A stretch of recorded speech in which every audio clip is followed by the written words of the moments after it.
దేశవ్యాప్తంగా JEE mains పరీక్ష కొనసాగుతోంది. ఇప్పటికే పరీక్షా కేంద్రాలకు విద్యార్థులు భారీగా చేరుకున్నారు.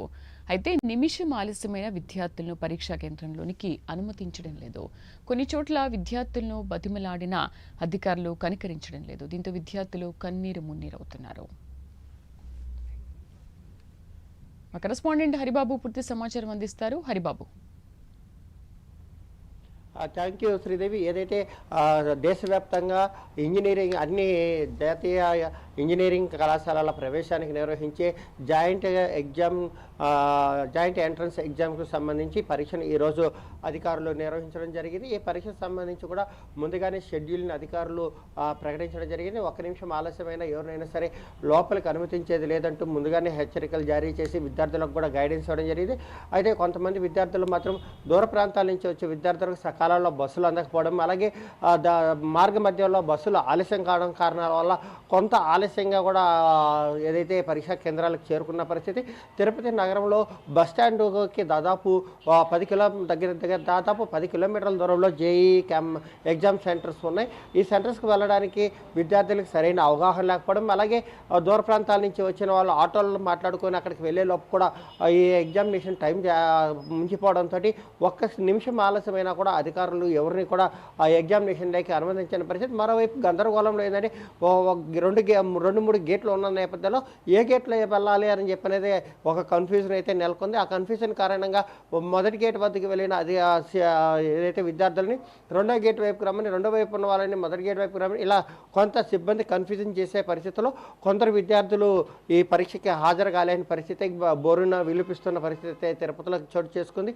ఎందుకంటే తాము సకాలంలో వచ్చినా కూడా ఒక్క నిమిషం ఆలస్యంగా అయినా కూడా మమ్మల్ని అనుమతించకపోవడంతో తమ భవిష్యత్తు అగమ్యగోచరంగా మారిందంటూ కూడా విద్యార్థులు ఆందోళన వ్యక్తం చేస్తున్న పరిస్థితి. వాళ్ళ తల్లిదండ్రులు కూడా అధికారులను భంగపోతున్నప్పుడు కూడా అధికారులు ఏంటంటే తమ చేతుల్లో ఏమీ లేదు, మొత్తం ఆన్లైన్లో సెంట్రల్ కమిటీ చేతిలో ఉంటుంది కాబట్టి ఎప్పటికప్పుడు మానిటరింగ్ చేస్తూ ఎగ్జామ్స్ నిర్వహిస్తుంది కాబట్టి తాము ఏదైనా తప్పిదాలు చేస్తే తమకు ఉద్యోగాలపై అవకాశం ఉందని చెప్పి కూడా సిబ్బంది భయపడుతున్న పరిస్థితి అయితే ప్రస్తుతం తిరుపతిలో నెలకొంది. శ్రీదేవి. హరిబాబు, మరి ఈ నేపథ్యంలో ఇవాళ జేఈకి ఎంత శాతం మేర విద్యార్థులు హాజరయ్యారు? అండ్ ఆల్రెడీ ఎగ్జామ్ స్టార్ట్ అవుతుంది అని చెప్పినప్పటి నుంచి, నోటిఫికేషన్ వచ్చినప్పటి నుంచి ఆల్రెడీ సూచనలు ఇచ్చారు, మీరు ఇలా ఉండాలి, ఇలా చేయాలి, తొందరగా రావాలి, నిమిషం ఆలస్యమైనా కూడా ఎగ్జామ్కి రానివ్వము అని.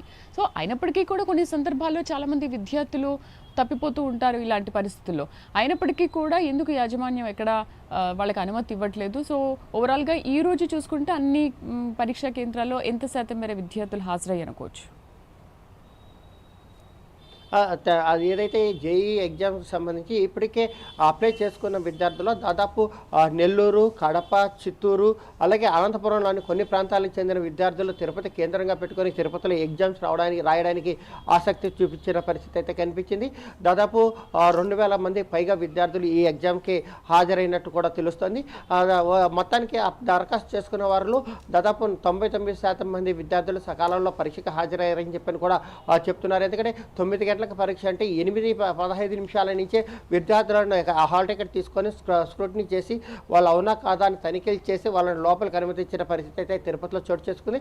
అయితే ఏదైతే దూర ప్రాంతాల నుంచి వచ్చిన విద్యార్థులు ఉన్నారో వాళ్ళు సకాలంలో పరీక్షా కేంద్రాలకు చేరుకోకపోవడం వల్ల 1 నిమిషం 1/2 నిమిషం ఆలస్యమైన కూడా ఏదైతే సీసీ కెమెరాల ద్వారా సెంట్రల్ కమిటీ దీన్ని మానిటరింగ్ చేస్తున్న పరిస్థితుల్లో తాము ఎలాంటి తప్పిదాలు చేసినా కూడా తమకు ఇబ్బందులు వస్తాయని చెప్పి కూడా సిబ్బంది భయపడుతున్న పరిస్థితుల్లో విద్యార్థుల్ని బయటికి పంపించిన పరిస్థితి తిరుపతిలో చోటు